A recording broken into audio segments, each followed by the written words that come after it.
Mee garaagarummaa shamarranii fi dhiiraatiin isin hima. Dhiiraa fi dubartootaa jechuudha. Dhiiraa fi dubartii garaagarummaan isaanii dachee fi samii.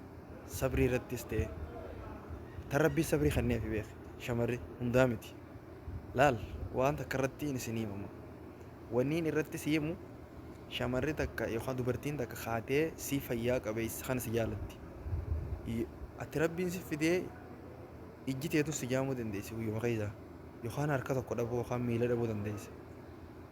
Wallaahi inni harka dhabe jettee sirraa garagaltu jaallatee ni qabdi taanaan.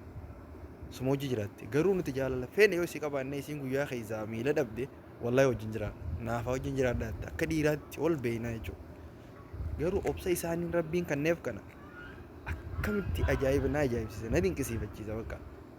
Mee namuu ilaalaati dubartiin takka dhiira takka itti heerumtee isii qaamarraa dhiixee harka qabdee gabbaastee ol deebistee jaarsummaaf manumatti isa ilmaan irraa horuu jaarsummaa wajjin jiraatu kana qofaaf mana keessatti kaayattee ifiif ilmaan guddifti deemte.